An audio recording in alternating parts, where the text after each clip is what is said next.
Graça e paz, meus irmãos. Sejam todos muito bem-vindos à nossa Escola Bíblica Discipuladora aqui na Primeira Igreja Batista do IPS, em formato digital. Continuamos hoje o nosso estudo, o nosso conjunto de lições da nossa revista Fé e Verdade, Palavra e Vida. Continuamos um estudo da segunda carta de Pedro. Já fizemos um estudo sobre a carta de Tiago, cinco estudos sobre a carta de Tiago, 5 sobre a primeira carta de Pedro, e agora esse é o segundo estudo sobre a segunda carta de Pedro. E hoje o nosso tema é um tema muito agradável para todos nós cristãos. O nosso tema de hoje vai falar sobre a esperança máxima do cristão, que é a volta de Cristo. Mas antes de começarmos a lermos o nosso texto bíblico e começarmos a refletir sobre esse texto, nós vamos orar, pedir ao Senhor que esteja conosco neste tempo tão precioso de estudo da sua palavra. Pai de amor, nós agradecemos porque a tua palavra é viva, eficaz, que a tua palavra nos direciona, nos traz alento, conforto, direção, orientação. Que possamos, Pai, neste tempo, compreender, apreender, colocar em prática tudo aquilo que aprenderemos e estudaremos aqui. Esteja iluminando nossos corações e mentes, que possamos, através da tua palavra, sermos cristãos e pessoas melhores. Obrigado por tudo, Pai. Esteja conosco neste tempo, em nome de Jesus. Amém. Amém. Nossa lição de hoje, então, o título é A Vitória da Verdade. E é uma lição que se baseia na segunda carta de Pedro, capítulo 3, versos de 8 a 18. Na lição anterior, nós também estudamos a segunda carta de Pedro no primeiro capítulo, e agora estudaremos o terceiro capítulo, que é o último, uma carta curta. São apenas 3 capítulos, e hoje estudaremos o terceiro capítulo. E como já foi dito, como já dissemos, hoje a lição é sobre a esperança máxima do cristão, a esperança plena, aquilo que nos leva a vencer ou a tentar ou a buscar vencer o mundo todos os dias através da glória e graça de Cristo, logicamente, sozinhos não conseguimos, que é a volta dele, que é a nossa vida, a nossa morada eterna com ele. Então, neste tempo, nós vamos estudar essa verdade que acalenta o coração do cristão. Antes de mais nada, antes de fazermos a leitura do texto, nós leremos o texto gradativamente ao longo da lição, nós iremos perceber, ou nós traremos alguns textos bíblicos que nos mostram que a volta de Cristo é uma verdade explanada em vários pontos da Bíblia Sagrada. Em vários pontos é dito que Jesus voltará. E nós vamos ver alguns textos que colocam isso para nós. O primeiro de todos está em João 14, de 1 a 3, que é uma profecia ou uma mensagem muito doce de Jesus para os seus discípulos. E ele diz o seguinte, João 14, versos de 1 a 3, Jesus diz o seguinte, registrado por João: Não se perturbe o coração de vocês. Creiam em Deus, creiam também em mim. Na casa de meu pai há muitos aposentos. Se não fosse assim, eu lhes teria dito, vou preparar-lhes lugar. E se eu for e lhes preparar lugar, voltarei e os levarei para mim, para que vocês estejam onde eu estiver. Então Jesus deixando uma palavra doce, uma esperança doce para o cristão, a de que há muitas moradas, há muitos aposentos na casa do Pai. E se não fosse assim, ele teria dito, é o que o texto está dizendo, se não fosse assim, eu lhes teria dito, se não tivesse lugar para vocês, o que ele está dizendo é isso, eu não teria dito isso. Mas ele diz, vou preparar o lugar de vocês para que onde eu estiver, vocês também estejam, que aí eu volto e levo vocês. A esperança é Jesus deixando para nós que ele vai voltar. Mas não apenas a esse texto, esse é um dos textos bíblicos, nós veremos outros que falam também sobre o mesmo tema. Jesus diz isso e são registrados em alguns outros pontos da Bíblia. Marcos 13, de 24 a 27, também registrado um sermão de Jesus, onde ele diz, mas naqueles dias, após aquela tribulação, o sol escurecerá e a lua não dará sua luz, as estrelas cairão do céu e os poderes celestes serão abalados. Então se verá o Filho do Homem vindo nas nuvens com grande poder e glória, e ele enviará os seus anjos e reunirá os seus eleitos dos 4 ventos, dos confins da terra até os confins do céu. Ainda, Mateus 25, de 31 a 33, também registrando as palavras de Jesus. Quando o Filho do Homem vier em sua glória com todos os anjos, assentar-se-á em seu trono da glória celeste. Todas as nações serão reunidas diante dele, e ele separará uma das outras, como o pastor separa as ovelhas dos bodes, e colocará as ovelhas à sua direita e os bodes à sua esquerda. Interessante que a gente lê o texto de João, que é uma mensagem muito doce, para o cristão, e a gente lê o texto de Marcos 13 e de Mateus 23, e é uma mensagem mais forte, é uma mensagem mais dura, porque a volta de Jesus, ela se caracteriza como juízo, e ele deixa isso claro aqui. Mas ele fala para o cristão de uma forma doce, por quê? Porque o juízo, a gente fala juízo como sendo algo negativo, né? Mas não, o juízo, enquanto julgamento, o cristão vai ser levado para morar com ele. Mas o juízo de forma negativa é para aqueles que não creem, para aqueles que não aceitam Jesus. E aí ele é mais enfático nisso, até porque esse sermão que ele está pregando, que é registrado em Mateus 23, em Marcos 13, que é o chamado sermão escatológico, Jesus é muito forte nas palavras dele ali, é o sermão sobre as últimas coisas. Mas ele deixa claro que ele voltará e que haverá um juízo. E aqueles que, e ele diz, Mateus até registra, ele separará umas das outras, como o pastor separa as ovelhas dos bodes. Então ele vem para juízo. Mas não são só estes textos bíblicos, nós traremos mais alguns. Existe um em Atos 1, 9 a 11, onde os discípulos recebem novamente esta mensagem na boca de um anjo, ou através de um anjo. Olha o que acontece. Atos 1, de 9 a 11. Tendo dito isto, foi elevado às alturas enquanto eles olhavam, e uma nuvem o encobriu da vista deles. Aqui o texto fala sobre a ascensão de Jesus, quando ele vai subindo. Então, tendo dito isso, Jesus estava dizendo alguma coisa, foi elevado às alturas enquanto eles olhavam. Então os discípulos ficaram olhando enquanto ele era levado às alturas. E eles ficaram com os olhos fixos no céu enquanto ele subia. De repente, surgiram diante deles 2 homens vestidos de branco, que lhes disseram: Galileus, por que vocês estão olhando para o céu? Este mesmo Jesus que dentre vocês foi elevado ao céu, voltará da mesma forma como viram subir. Então a gente vê na boca desses anjos, desses 2 homens de branco, desses 2 varões vestidos de branco, que são anjos, percebemos isso pelo texto, que Jesus voltará. Jesus voltará e é uma certeza que é deixada para o cristão. E nós vemos que isso meio que foi divulgado, meio não, né? Isso foi divulgado, essa certeza foi divulgada, e muitos dos autores do Novo Testamento também falaram sobre isso. Nós vemos, por exemplo, Paulo.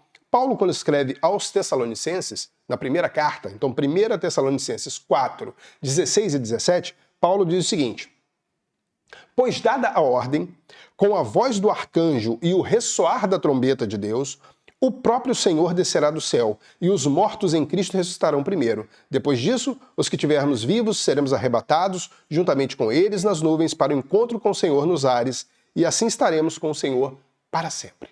Então, Paulo também fala, ele fala muito sobre a volta de Jesus na carta aos Tessalonicenses, tanto a primeira quanto a segunda, justamente para poder bater de frente com algumas práticas que estavam acontecendo na igreja. A gente não vai entrar nesse tema aqui agora, mas Paulo fala muito sobre a volta de Jesus por conta disso. Então Paulo tem isso, é claro que esse não é o único texto que Paulo fala disso, trouxe esse como exemplo apenas. Mas existem diversos outros, tanto na carta aos Tessalonicenses como Coríntios e por aí vai. Nós vemos também que o autor da carta aos Hebreus diz, Hebreus 9, 27 e 28, da mesma forma como o homem está destinado a morrer uma só vez e depois disso enfrentar o juízo, assim também Cristo foi oferecido em sacrifício uma única vez para tirar os pecados de muitos, e aparecerá a segunda vez, não para tirar o pecado, mas para trazer salvação aos que o aguardam.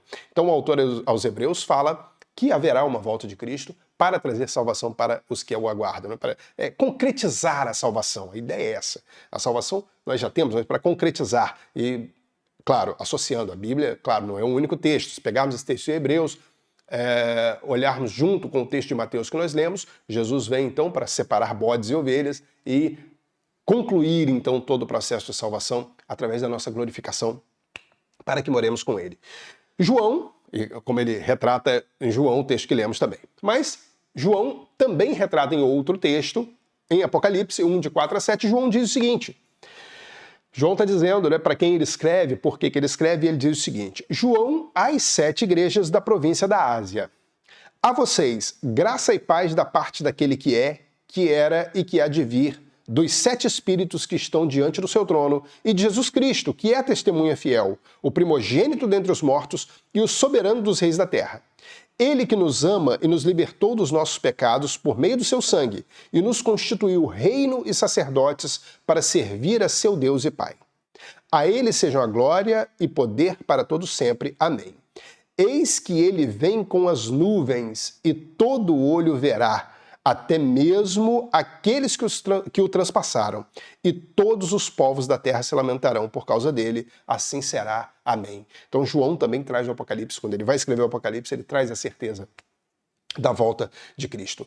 E a gente vê então, citamos alguns textos, logicamente, para que a gente possa compreender o quão profunda é essa visão do Novo Testamento da volta de Cristo. Inclusive, é comum, né, nós dizemos que quando o Antigo Testamento fala que Jesus virá, o Novo Testamento fala que ele veio e que ele voltará. Então a mensagem da Bíblia é Jesus, sendo que dividido dessa parte, né? O Antigo Testamento fala sobre a vinda dele, fala sobre o sacrifício dele, todas as profecias sobre esse momento glorioso da história. E o Novo Testamento, ele já veio. Então é registrado o que ele veio, o que ele fez, o que ele disse e as palavras dele de que ele voltará um dia. Então essa é a nossa...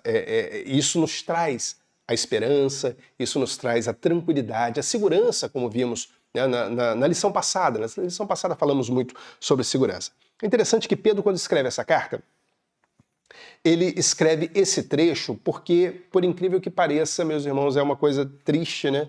Mas alguns já estavam duvidando da volta de Jesus. Se olharmos, não faz parte especificamente do texto da nossa lição, que vai do capítulo 3 de 2 Pedro, de 8 a 18, mas se voltarmos nos versos 3 e 4, olha o que Pedro diz. 2 Pedro 3, versos 3 e 4. Antes de tudo, saibam que nos últimos dias surgirão escarnecedores, zombando e seguindo suas próprias paixões. E eles dirão: o que houve com a promessa da sua vinda? Desde que os antepassados morreram, tudo continua como desde o princípio da criação. Então, algumas pessoas já na época de Pedro já estavam zombando e duvidando da volta de Cristo. Então, Pedro escreve. E nós já vimos na lição anterior que Pedro está combatendo heresias nessa carta também. Pedro então escreve mostrando que essas pessoas estão erradas. E a gente viu então Jesus falando em João de forma doce para os seus discípulos. Vimos em Mateus 23 e em Marcos 13 Jesus falando de forma mais incisiva, né, mais dura, que ele voltará. Vimos em Atos 1, onde ele disse que voltará. Vimos Paulo falando em Tessalonicenses, vimos o autor de Hebreus e vimos João falando em Apocalipse que Jesus voltará. Então era uma verdade que estava sendo propagada e alguns já estavam começando a duvidar, e aí chega o ponto em que Pedro também defende essa verdade, que já era conhecida por todos, e Pedro traz então essa verdade também para a igreja, deixa também para os seus, para aqueles que estão, para os seus leitores, essa verdade. Nós vamos lendo o texto, né, ao longo da lição, para que a gente possa compreender, como já vimos os outros autores bíblicos falando sobre isso, e Pedro a gente vai lendo aos poucos. E a primeira coisa que nós vamos, ou o primeiro ponto que nós vamos abordar nesse trecho de 2 Pedro 3, de 8 a 18, estão nos versos de 8 a 10, que é a certeza de que Jesus voltará. Então Jesus voltará, isso é uma certeza. Então vamos ler 2 Pedro 3, de 8 a 10, e a palavra nos diz o seguinte: não se esqueçam disto, amados. Para o Senhor, um dia é como 1000 anos, e 1000 anos como um dia. O Senhor não demora em cumprir a sua promessa, como julgam alguns. Ao contrário, ele é paciente com vocês, não querendo que ninguém pereça, mas que todos cheguem ao arrependimento. O dia do Senhor, porém, virá como ladrão. Os céus desaparecerão como um grande estrondo. Os elementos serão desfeitos pelo calor, e a terra e tudo o que nela há será desnudada. Então Pedro traz aqui uma mensagem para nós de que a volta de Jesus é uma certeza. Aqueles que estão duvidando estão errados.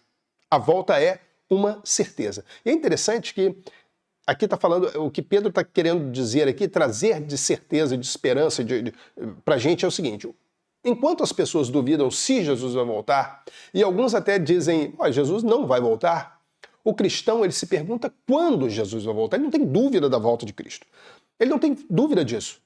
Ele só não sabe quando acontecerá. Isso também nós vemos na própria palavra de que não há certeza desse momento. Então, quando Jesus voltará é a dúvida do cristão. A dúvida é essa. Não é se, não é não vem, não. É quando. Então a gente tem que ter isso muito forte na nossa mente. Né? Nós não duvidamos da volta de Cristo. E nós não duvidamos, e Pedro ele traz aqui alguns elementos para que a gente possa ter certeza dessa volta, para que a gente possa, para que cada vez mais esteja forte em nosso coração. Nós vemos que, para termos uma ideia, talvez nós não podemos datar precisamente essa carta, nem muitos documentos do Novo Testamento, mas vamos colocar aí uma carta sendo escrita 20, 30, 40 anos depois da morte de Jesus, por aí, entre 20 e 40 anos depois da morte de Cristo, uma carta como essa sendo escrita. Imagina que Jesus, então, já há 20 anos que ele disse que voltaria e não tinha voltado ainda. Alguns começaram a duvidar, alguns começam a pensar sobre isso e tal, e Pedro vem dizendo, olha, não faz isso não, isso está errado. Preste atenção, Deus não está demorando, não há demora, não há demora. Se você acha que está demorando, preste atenção, essa demora é pura e simplesmente uma evidência da eternidade de Deus. Nós olharmos o capítulo 8, o verso 8, é isso que Pedro está dizendo. 1000 anos para o Senhor é como um dia. Olha só que coisa... ele faz um jogo, né? Para o Senhor um dia como 1000 anos e 1000 anos como um dia, ele faz um jogo nisso aí. O que ele está querendo dizer, o que Pedro está querendo dizer aqui efetivamente, é o seguinte, olha, você está cronometrando o tempo de acordo com a sua vida que é limitada, com a sua vida que é finita, com a sua vida que daqui a pouco acaba, que é um vapor que logo se esvai. Mas para Deus não existe tempo. Para Deus isso não existe. Um dia para ele é como 1000 anos, 1000 anos é como um dia. Então ele não está preocupado com isso. É isso que Pedro está dizendo. Claro que nós estamos trazendo elementos humanos para Deus. Deus não se preocupa, lógico que não. Mas é isso que Pedro está dizendo. Olha, Deus não está preocupado com isso, porque ele é infinito. Meus irmãos, Deus é atemporal. Aí a gente não vai falar muito sobre isso, não.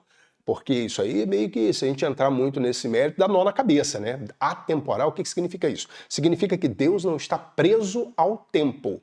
A gente tem uma visão de atemporal como sendo, não pertence a um tempo específico.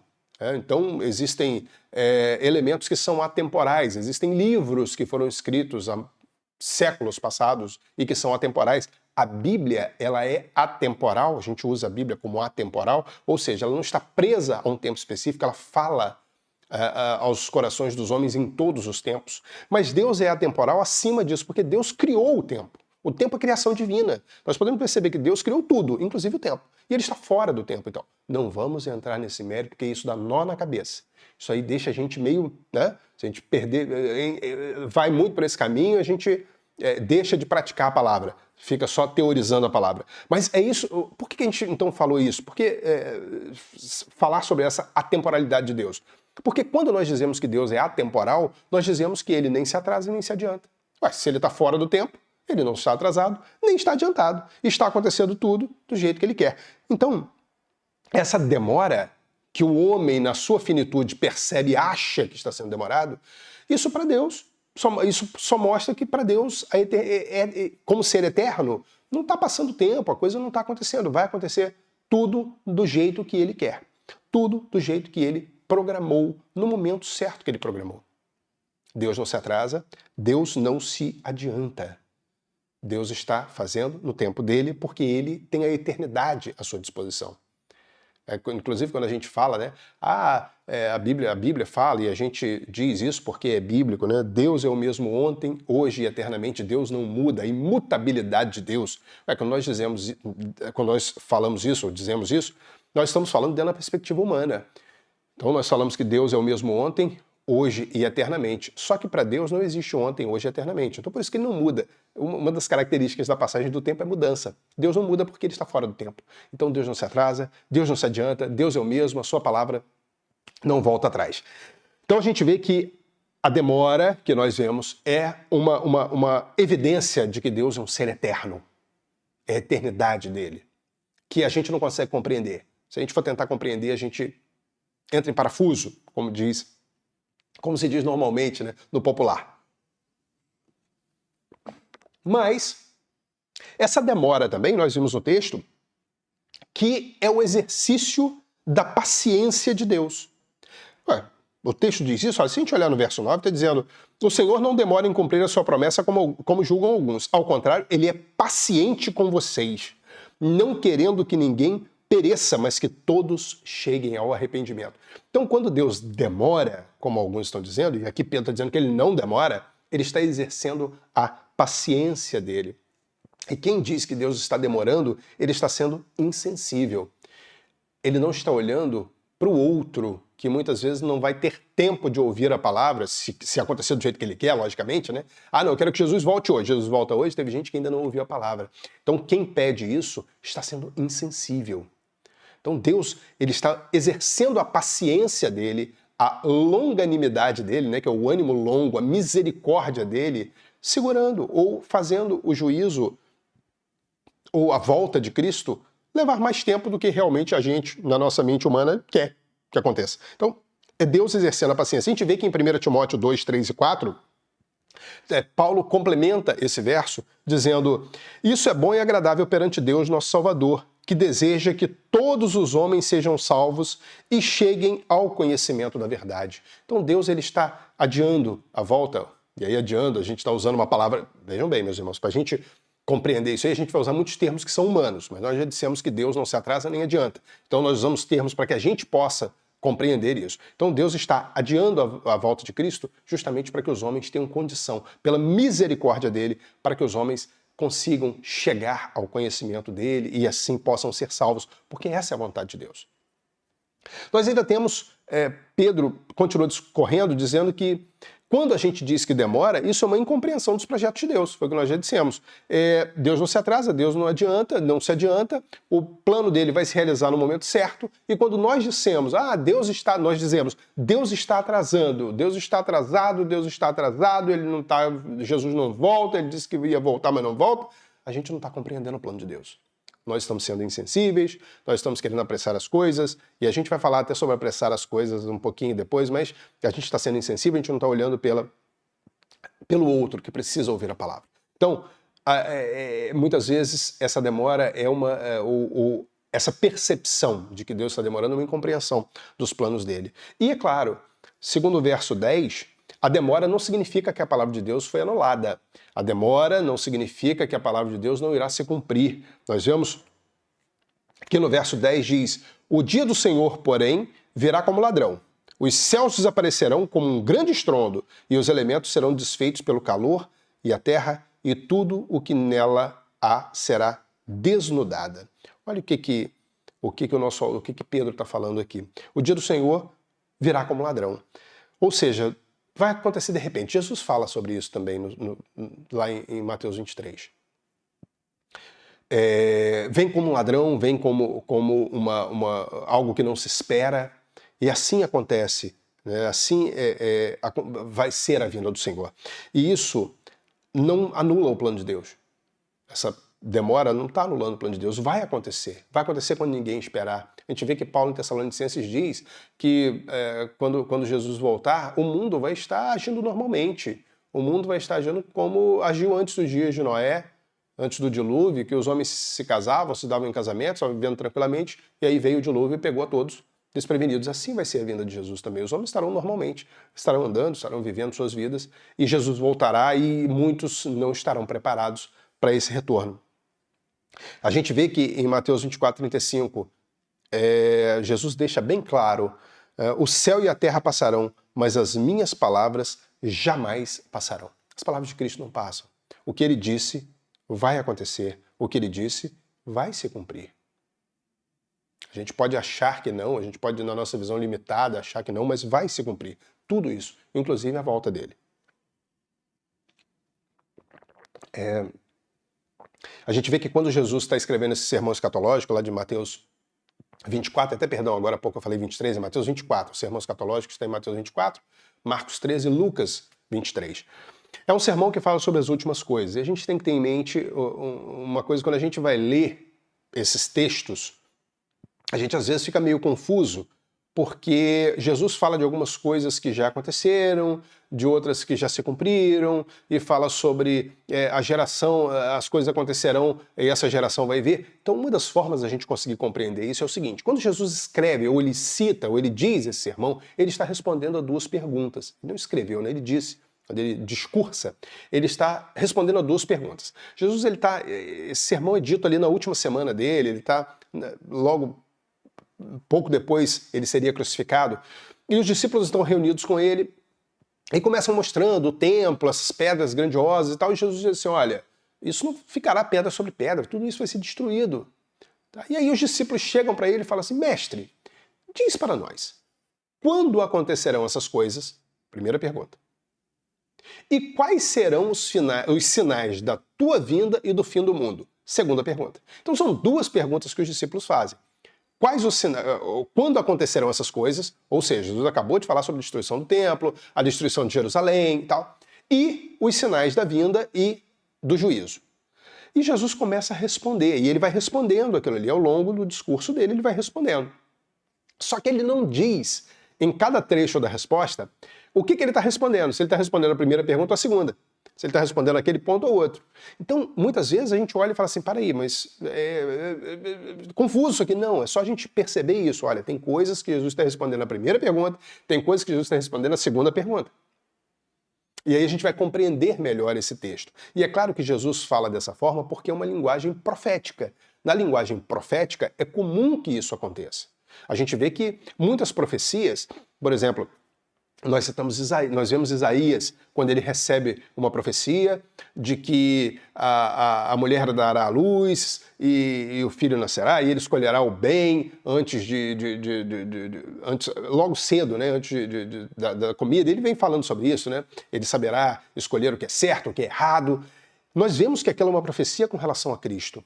Mas Isaías também tem um filho, e essa profecia também se cumpre na pessoa do próprio profeta. E a gente vê que o próprio texto de Isaías fala isso. Então, muitas vezes, a linguagem profética, ela fala sobre coisas do momento e fala sobre coisas do futuro. Então é isso que Jesus, ele mostra e ele traz para nós nesses textos de Marcos 13, Mateus 24 e Lucas 23. Então a gente não pode esquecer disso.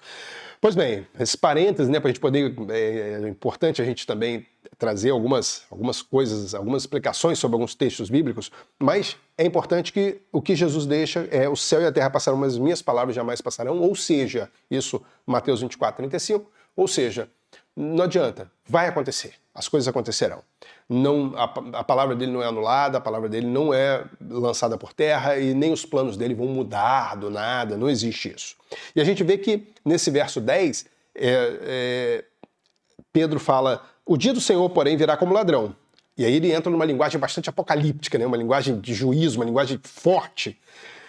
Os céus desaparecerão com um grande estrondo, os elementos serão desfeitos pelo calor, e a terra e tudo que nela há será desnudada. É meio que Pedro estivesse dizendo assim: olha, você está querendo muito que Jesus volte, mas cuidado, hein? Quando ele voltar vai acontecer tudo isso. Você está preparado para isso? Você está preparado para viver o que está... Então você está querendo que ele volte, mas o resultado da volta é essa. Cuidado. Então ele está trazendo uma advertência também nesse verso 10 para aqueles que estão discutindo e duvidando da volta de Jesus. Ela vai acontecer e cuidado, quando ela acontecer, toda essa catástrofe, né, vai acontecer e você está pronto para isso.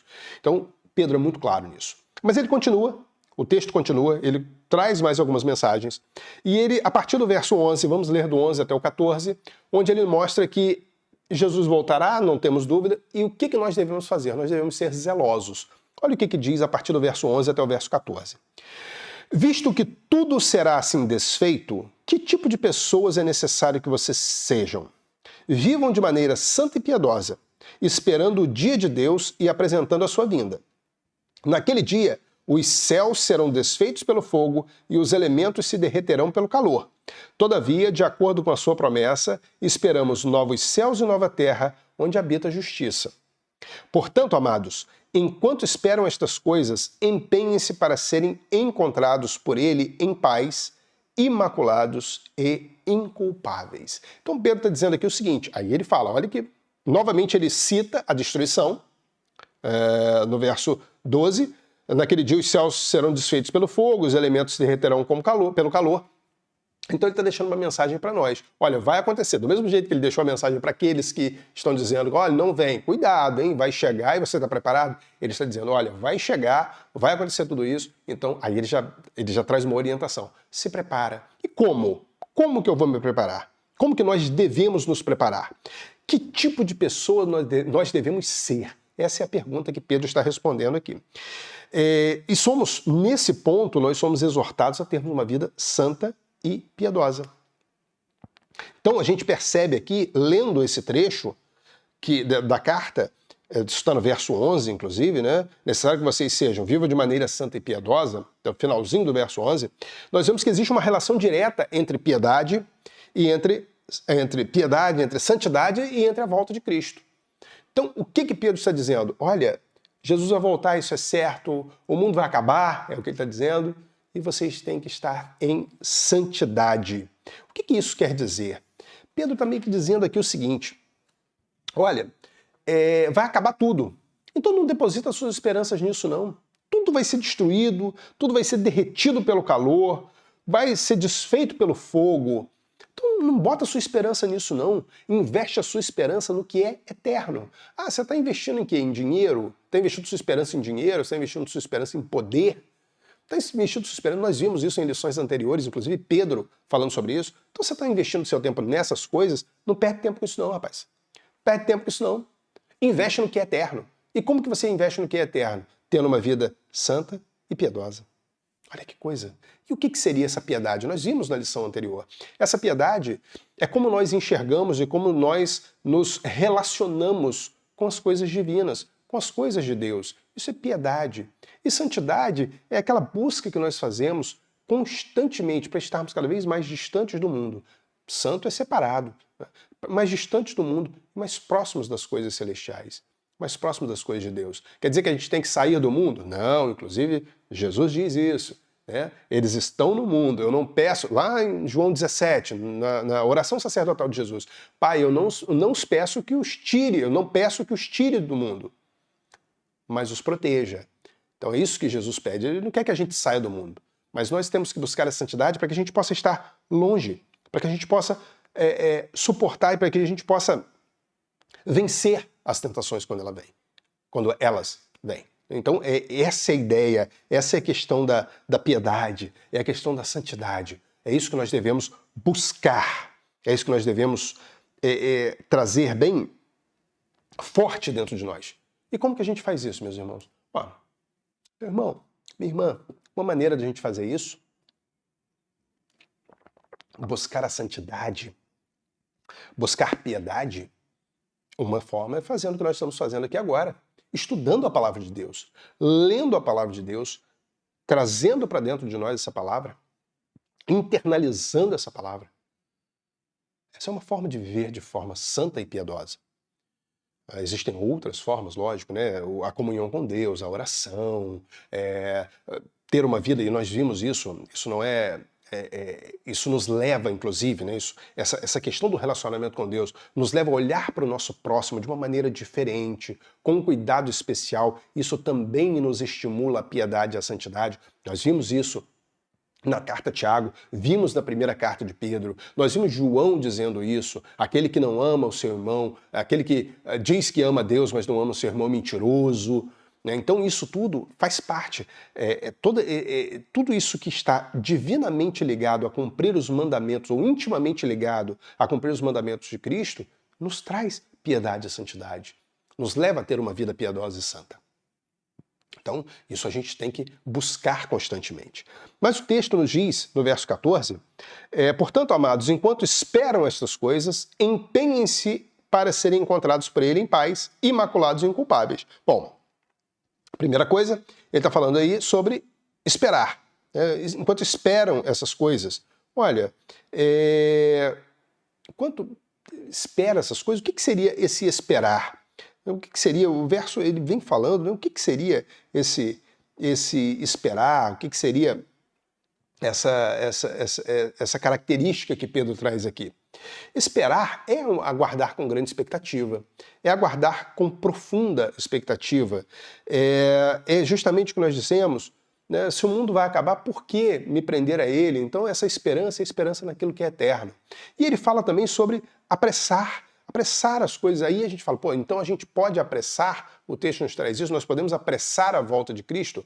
A gente não pode apressar a volta de Cristo de forma deliberada, porque o plano está definido por Deus. Mas nós podemos e devemos fazer a nossa parte, que é pregar o Evangelho de Cristo. A nossa parte é essa. E nós vemos que em Mateus 24,14, ainda no sermão escatológico, estamos falando da volta de Cristo, a gente cita muito esse sermão de Jesus. Nós vemos Jesus dizendo em Mateus 24,14, e este evangelho do reino será pregado em todo o mundo como testemunha a todas as nações.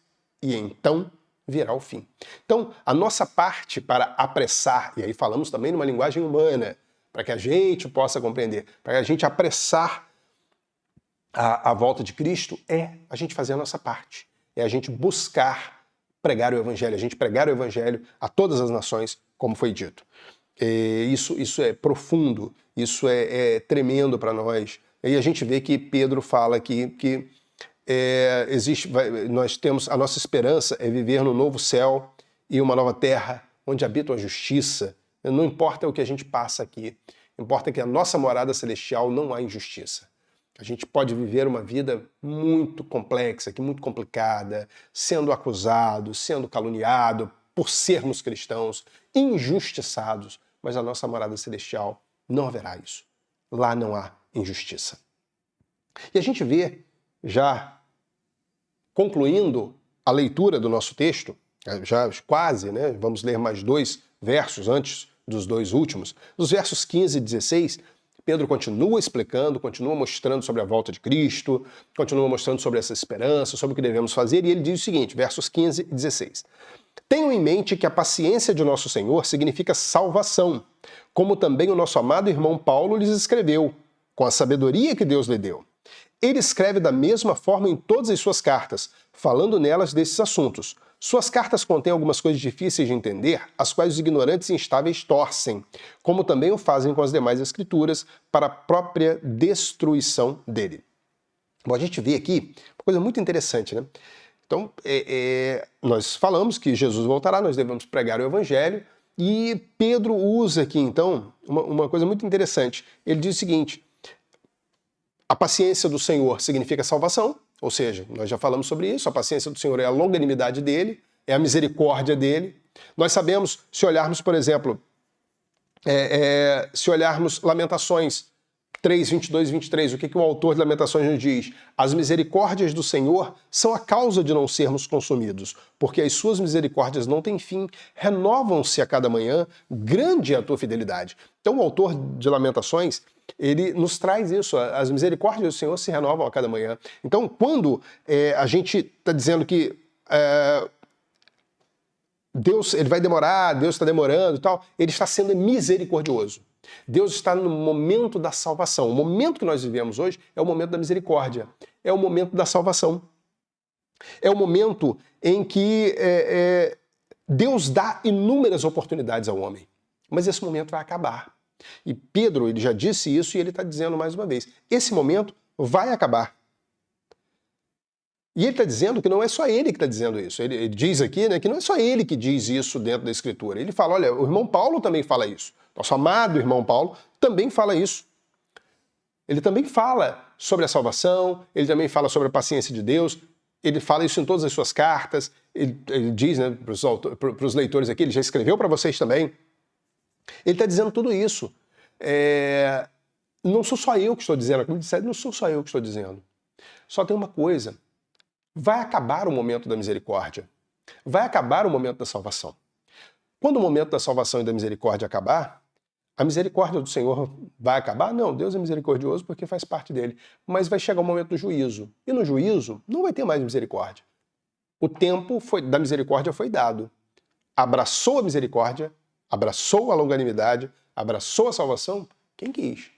Quem não quis, chegou o momento do juízo. A gente vê que para a nossa função é pregar o Evangelho. A gente vê que Paulo, e isso que Pedro está dizendo aqui, Paulo fala muito sobre essa pregação do Evangelho, que é a nossa parte. Porque se nós estamos no tempo da salvação, nós estamos no tempo da misericórdia de Deus, o homem precisa receber essa mensagem para que ele possa conhecer Cristo e para que ele possa buscar a salvação. Olha o que Paulo diz em Romanos 10, de 12 a 15. Não há diferença entre judeus e gentios, pois o mesmo Senhor é Senhor de todos e abençoa ricamente todos os que invocam, todos que o invocam. Por quê? Todo aquele que invocar o nome do Senhor será salvo. Como, pois, invocarão aquele em que não creram? E como crerão naquele de quem não ouviram falar? E como ouvirão se não houver quem pregue? E como pregarão se não forem enviados? Como está escrito, como são belos os pés dos que anunciam boas novas. Meus irmãos, o momento de pregar a palavra é agora. Por quê? Porque nós estamos no tempo da salvação, no tempo da misericórdia. E é função nossa pregarmos a palavra. É função nossa levarmos o evangelho. Como são belos os pés dos que anunciam as boas novas. Quando passar esse tempo, meu irmão, quando passar esse tempo, minha irmã, acabou. Aquele que não teve oportunidade, ele não vai ter mais. Aquele que teve oportunidade, não abraçou a oportunidade, ele não vai ter mais oportunidade nenhuma. Acabou o tempo para ele. E a função nossa, levar, estimular os homens a conhecerem a palavra. Não é função nossa converter ninguém. Meus irmãos, nós não convertemos ninguém. Nós, no máximo, convencemos alguém de alguma coisa. Converter não é função nossa. Nossa função é pregar a palavra. Quem converte corações e mentes é o Espírito Santo. Só Ele. Nós não temos essa função. Mas nós devemos levar essa palavra. E muitas vezes a gente pensa, nós chegamos até a falar isso na nossa aula presencial na semana passada, a gente vê que Paulo, quando escreve aos Coríntios, ele fala, porque eu plantei, Apolo regou, mas o Senhor deu o crescimento, por isso não tem valor quem planta ou quem rega, mas sim o Senhor, que é quem faz crescer. Paulo, quando está falando isso, ele está falando para a igreja de Corinto, que a igreja estava toda dividida, uns dizendo que era de Paulo, outros dizendo que era de Apolo, outros dizendo que era de Pedro, outros dizendo que era de Cristo, eles se dividiam lá. Eles estavam muito divididos. Mas Paulo está dizendo que essas pessoas, cada um fez uma coisa e essas pessoas não têm valor em si mesmas. Quem tem o valor é Deus. Quem tem o valor é Deus, que é quem fez crescer a igreja. A gente pode pegar essa verdade e colocar também para o plano de salvação, como todo, a gente consegue perceber isso. Às vezes a gente leva a palavra para alguém e a gente não tem um retorno ali. Essa pessoa ouve, faz um coração duro, não dá o devido valor à mensagem do evangelho naquele tempo, mas passa mais um tempo, mais alguém vem, prega de novo, mais uma pessoa vem, prega. Em um determinado momento, esse coração pode se abrir, esse coração pode se amolecer. Talvez lá na frente, talvez nem por uma mensagem específica, mas por uma situação de vida que a pessoa está passando, ela está passando por um momento difícil. Ela lembra de tudo aquilo que disse, que eu disse, que o irmão disse, que a irmã disse, e essa pessoa lembra e vai buscar repouso e auxílio no Senhor. Então, a nossa função é pregar. Muitas vezes a gente está preocupado em levar um evangelismo do início ao fim, pregar a palavra para alguém até que essa pessoa se converta. Não, a gente vai fazendo o que nós podemos fazer de forma tranquila, de forma simples, de forma de acordo com o que a palavra diz, pregando em tempo e fora de tempo, mas lembrando que quem faz acontecer é o Espírito Santo. Então nós não temos que ter a culpa de uma pessoa não se converter. Ela não se converte pela dureza do coração dela. Porque nós temos que ter a culpa de não pregarmos o evangelho. E isso é responsabilidade nossa. Então nós não podemos dizer isso. E é claro que Pedro, ele fala que isso, e é interessante quando ele fala de Paulo, ele fala sobre as escrituras, aquilo que Paulo escreve, e ele é muito bonito, que ele compara as cartas de Paulo às demais escrituras. Então ele já coloca as cartas de Paulo no nível das escrituras, a gente vê isso no verso 16. Ele escreve da mesma forma em todas as suas cartas, falando nelas destes assuntos. Suas cartas contêm algumas coisas difíceis de entender, as quais os ignorantes e instáveis torcem, como também o fazem com as demais escrituras, para a própria destruição deles. Então, Pedro aqui já percebendo, compreendendo, de acordo com a iluminação do Espírito Santo, de que aquilo que Paulo estava escrevendo era escritura, do mesmo jeito que o Antigo Testamento, que é muito citado pelo Novo. E a gente vê que Pedro diz que Paulo escreve algumas coisas que são difícil entendimento. Meus irmãos, isso não é Pedro não traz isso para que a gente não busque, para que a gente não leia, para que a gente não se debruce nos escritos de Paulo e compreenda. Até porque nós podemos perceber que nós temos aí 2000 anos de estudo sobre o que Paulo escreveu. Hoje nós temos uma visão muito mais abrangente. Pedro, quando escreve isso, ele estava escrevendo cartas esparsas, pega uma carta aqui, pega outra carta ali, lê uma coisa, lê outra. Hoje não, nós já temos um corpo fechado dentro do Novo Testamento e podemos ver uma carta respondendo questões das outras. Então a gente consegue ver isso. Então a nossa função é ler e é buscar a verdade e compreender a verdade que está nas Escrituras. Mas o distorcer, ele está dizendo, olha, eles distorcem o que Paulo escreve, assim como distorcem as demais escrituras. Então eles não distorcem porque é difícil. Não, eles distorcem pelo seguinte, poxa, ele escreveu isso aqui, eu vou pegar o que ele escreveu e vou distorcer a meu favor. Então essas pessoas vão fazer isso em todo o tempo. Não importa se foi escrito de forma simples ou uma maneira mais rebuscada e mais difícil, o que importa é que as pessoas vão pegar isso, vão distorcer. E distorcer para quê?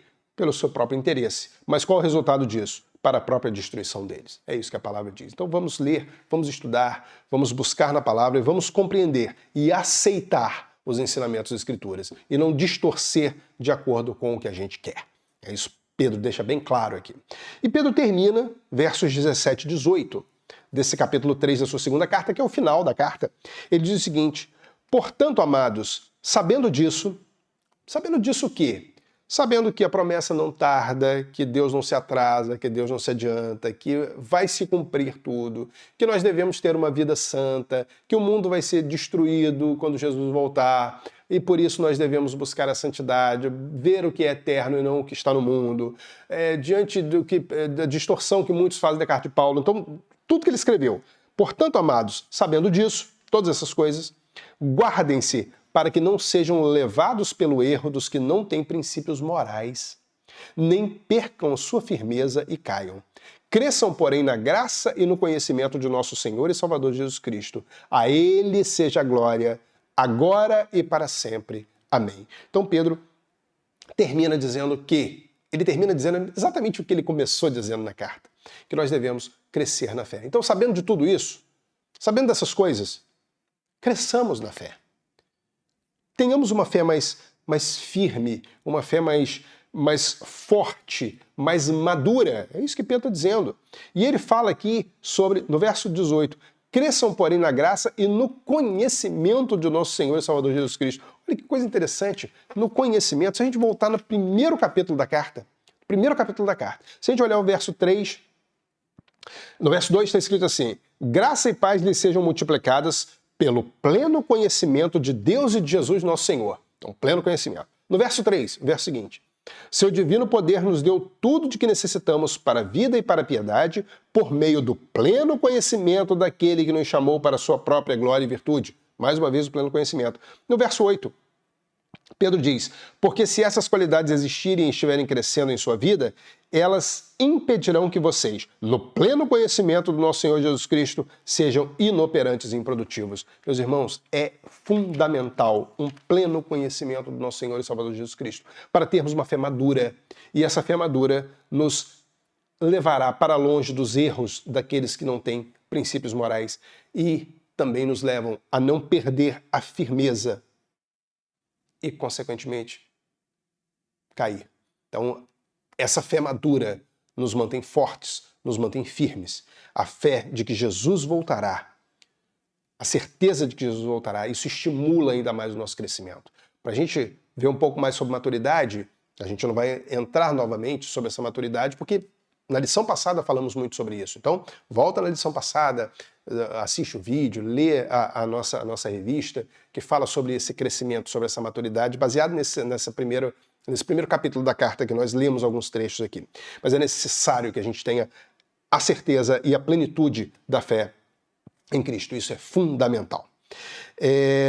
Nós temos que compreender que essa plenitude também, ela não se baseia exclusivamente num conhecimento teológico da palavra. Ele está falando sobre crescimento. Cresçam, porém, na graça e no conhecimento do nosso Senhor Jesus Cristo. Isso não é um crescimento teológico da Bíblia. Crescer teologicamente, meu irmão, minha irmã, não é difícil. Pega, compra uns livros de teologia, lê, compra uns compêndios teológicos. Você cresce teologicamente. Mas o que ele está dizendo aqui é crescer em graça. Crescer em teologia é fácil. Crescer em doutrina, conhecer doutrina é fácil. Crescer em graça requer esforço, requer empenho, como a gente viu na lição anterior. É isso que a gente precisa buscar. Crescer em graça, é isso que está dizendo. Cresçam, porém, na graça e no conhecimento de nosso Senhor e Salvador Jesus Cristo. Isso vai nos livrar de cair, isso vai nos livrar, vai nos levar a bloquear, ou na graça de nosso Senhor, ele deixa bem claro isso, a nos blindar contra essas tentações que vêm todos os dias. Todos os dias elas vêm, meus irmãos. Que possamos estar firmes e blindados pela graça e pela maturidade da nossa fé. Nós vamos ler a conclusão que está na nossa lição. Nosso autor deixa a seguinte conclusão para nós. Ao terminarmos esses dois estudos, um pequeno extrato de uma carta tão atual e de mensagem urgente, destacamos que os apóstatas, falsos mestres, estão se reproduzindo assustadoramente nas igrejas e seduzindo muitos cristãos imaturos. Portanto, é necessário que cada cristão cresça e se fortaleça espiritualmente, aproveitando todas as oportunidades de proclamar a verdadeira mensagem aos perdidos. E nosso autor deixa algumas questões para refletirmos, pensarmos e agirmos.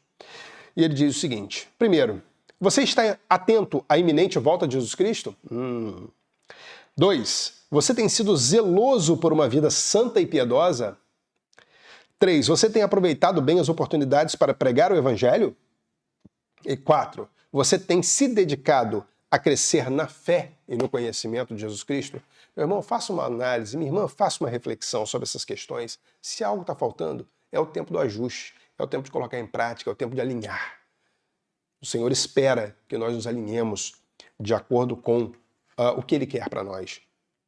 Que tenhamos uma fé madura, uma fé baseada na graça e no conhecimento pleno do nosso Senhor Jesus Cristo. Nós vamos orar entregando este tempo, esse tempo de estudo da palavra. Oremos. Senhor Deus e Pai, nós agradecemos porque a Tua palavra é tão viva, a Tua palavra é tão atual, Pai. A Tua palavra fala aos nossos corações hoje, assim como falou aos leitores da época, Senhor. Nós agradecemos por tudo, que possamos buscar no Senhor, que possamos buscar maturidade na nossa fé, que possamos trazer e ter uma vida de acordo com a Tua palavra e de acordo com a Tua Escritura, Pai. Muito obrigado por tudo. Continua recebendo o nosso culto, nossa adoração. Sê conosco em todo o tempo. É o que pedimos e agradecemos no santo nome de Jesus. Amém. Próxima lição, a defesa da verdade, que é a nossa última lição. Olha que coisa, a defesa da verdade. É a última lição falando sobre a carta de Judas. Então nós vamos ler Judas 1, de 3 a 16. É uma carta pequena. Dá uma lida, meu irmão, dá uma lida, minha irmã. Aproveita essa semana, vai lendo, vai buscando, vai trazendo comparações. A gente vê que a carta de Judas tem muita coisa parecida com a carta de Pedro. Então tem muita similaridade. Então lê, busca no Senhor, pede ao Espírito Santo para iluminar, para que possa compreender tudo isso que Ele tem deixado para nós. Então a próxima lição, defesa da verdade, para encerrar esse trimestre, a nossa 13ª lição. Conto com você, meu irmão, conto com você, minha irmã. Um grande abraço e até lá.